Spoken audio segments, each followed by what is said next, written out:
It's sad, but there's really a deep history to rushing black folks through their pain and grief. That, and I'm not willing to blame everything on slavery, but that practice of rushing people through their grief as quickly as possible goes all the way back to slavery, from the auction block to the plantation, where you only had a moment's notice to deal with your pain literally before you had to get back to work. And so if you look at the news, you didn't see on 9/12 people asking families if they forgave Osama bin Laden. But this past week, literally, on several different news outlets, you saw newscasters asking the family of Philando Castile, of Alden Sterling, if they forgave the officers who killed them. And those officers haven't even asked for forgiveness. They haven't even acknowledged they made a mistake. And so it's a particular phenomenon that you only see with black folk in America. And the same thing happened in Charleston, where you put folk in a corner and ask them if they forgive their victimizers, but you didn't see that after San Bernardino, when Saeed Farouk killed people in the shooting there. It's something almost exclusively limited to black folk who've been victimized by some type of white shooter or killer. Listen, how many times he folks said end black up being folks in this strange position. And Philando Castile's mother in Minnesota, you know, she told CNN on multiple occasions, no, stop asking me this, and no, I don't forgive them. And I hated to even hear her have to say that, because grief is a process. And when someone in your family is murdered, it doesn't take hours to get to a point of forgiveness. It can take months or years. And it normally comes after some sense of justice. But literally, she said, and it was profound, she said, I haven't even seen my son's body. And you're talking about forgiveness and wanting her to comment on Dallas. And but it's a long and ugly practice in America.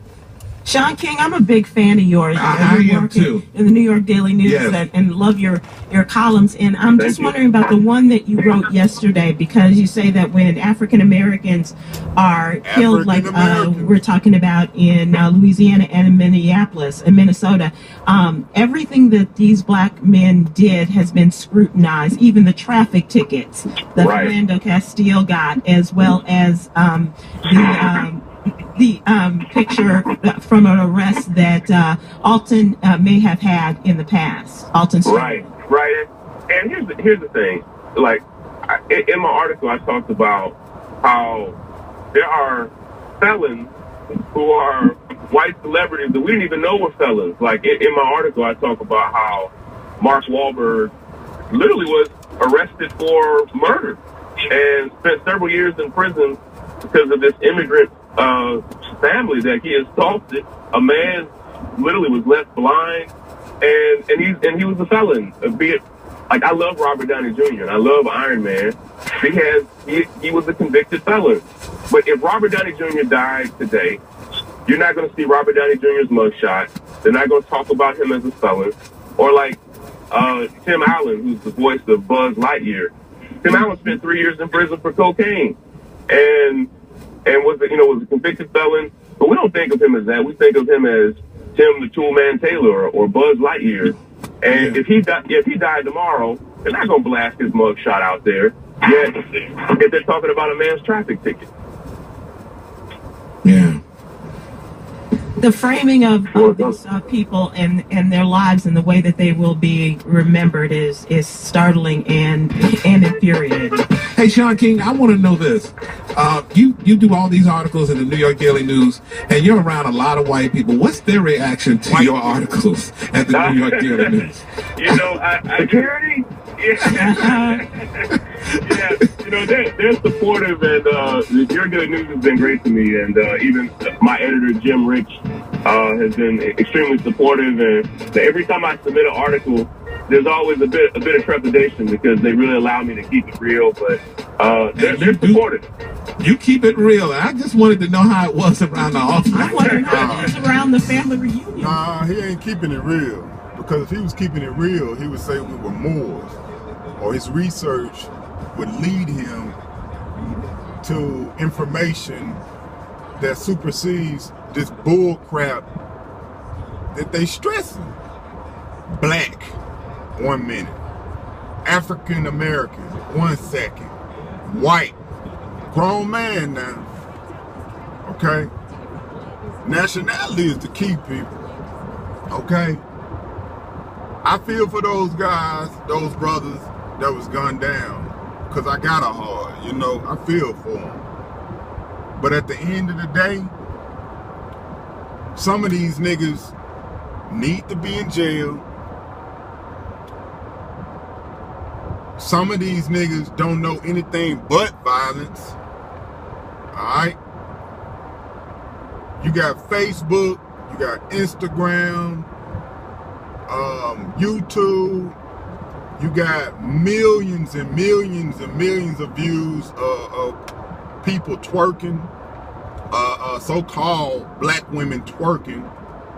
They have no morals, respect for themselves, okay? Anytime a woman can get on video and show her sacredness, something that should be covered up, anytime you get a guy on a video, a grown man with his pants beneath his ass cheeks, with a gun in his hand, showing money, we have a problem, America. We have a real problem, okay? We have a real problem, all right? Now, if these Black Lives Matter people, if they went around, I could respect them more if they went around like every month or every other month talking to local government, even protesting, even marching, even though I'm against the marching and protesting because I understand what the King Alfred plan of 1969, I understand why it was implemented, and it was implemented to counteract minorities, poor white trash, quote unquote Puerto Ricans, in their uprise against the powers that be. So I understand it. That's why national Moors that understand legalese and law. That's why we don't march and protest, because we understand what the King Alfred plan is all about. I was over my father's house on the first video. That's where I was going to. I was going to my father's home, and he was sitting back watching the news, and I was watching it with him. And at that particular time, you had all of these so-called black people that was so strong and unified and pumping the fists and all of this stuff, right? But I know what the majority of Memphis is like. I know what it's like, and most of the country know what Memphis is like, okay? These people had the I-40 bridge blocked off. That is like some of the main, that's like one of the main entries from Arkansas into Tennessee, and they had it blocked off, and it's like heavy traffic. So the news said for over an hour that these people are very peaceful. They're not, you know, they're just standing around, they're just protesting, they're just asking cops and explaining to cops how they feel. Okay, how about after all of this peace, you have 6 or 7 police cars pull up and they threaten the people with tear gas. Okay, once you threaten people with tear gas, is two things either gonna happen. Either they're gonna leave, or either you're gonna make the crowd more rowdy. Okay?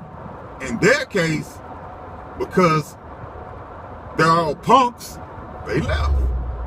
Now, if they were on Beale Street, if anybody know anything about Memphis and Beale Street is a historical street that has a lot of blues players, musicians. They have a lot of bars, restaurants, stuff like that where people just hang out. Now, if this was Beale Street and some average Joe just came up and said, "I'm a tear gas y'all ass," those same niggas would have stood there and they would have been ready for a fight. Just to show you how the Willie Lynch syndrome is still in effect. Niggas against niggas. Okay? So again, people, nationality is the key. It's the order of the day. Okay? Nationality is the key. You got the media is pumping this Black Lives Matter bullshit. The people I was just playing, they're pumping it. That's a national radio station. They're pumping it. They pumping the black crap. They pumping your they pulling on your emotions, trying to make you emotional. They pumping the African American crap. And like a friend of mine said the other day, and like Cujo Adwael said from Canaanland Moors, it's like a modern civil rights movement now. And a friend of mine the other day, Marcus L., he stated that all they're doing is putting it in reverse. They bringing back the 50s and the 60s. They even Xing out the term African American. Now, at one time, supposedly, we upgraded by calling ourselves African Americans. Now, we jump back, and now they pumping this black shit. Look into George Soros. George Soros, S-O-R-O-S. Look into him, people. You know, he's behind this Black Lives Matter stuff, that entire agenda. Okay, look into him. Nationality is the key. If you don't have a nationality, you cannot inherit your estate. If you don't have a nationality, you cannot present yourself in law because you are a stateless person, and you are what the law called as civil liter mortuus, dead in the view of law, meaning that you come under the 14th Amendment, a ward of the state, meaning you are property of the state, and it's nothing you can speak about because you are incompetent. You are a minor in the mind, not quantity. Okay? Again, people, nationality is the order of the day. All of these people that come over here to our land, they're substituting us. In the Memphis territory, every gas station is owned by someone from the East, from Iraq, from Iran, from India. Everyone, Saudi Arabia. And they know their nationality because I speak with them all the time. And they do not deal with us, and they are making billions in our country just because we refuse to know who we are, to acknowledge this is our land, even if you didn't realize that this was Morocco. A person with common sense could realize that, hey, my forefathers helped build this country. And Europeans are immigrants. They're foreigners.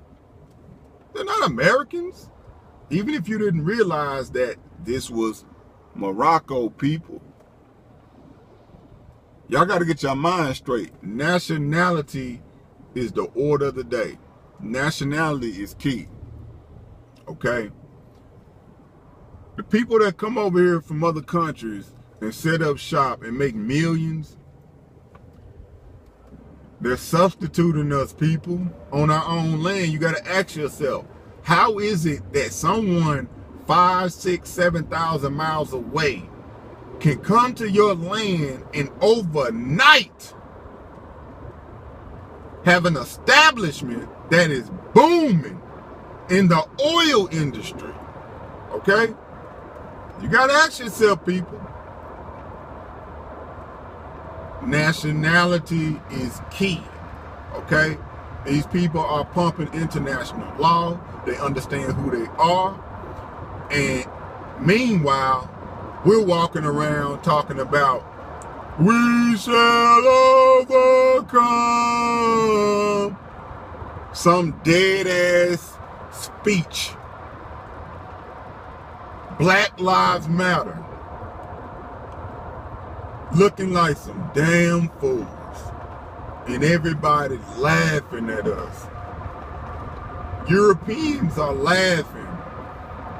The Europeans don't, collectively, Europeans do not give a damn, okay?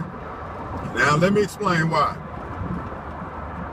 On my job, check this out, on my job, I've always noticed, like, when stuff like this go down, I just sit back and I want to see if any of the Europeans, like, if they're gonna say anything, you know, even if they just say, man, it's messed up what's going on, man, you know, that's sad how they did that, man. I just wish we could at least try to get along, you know, my people and your people.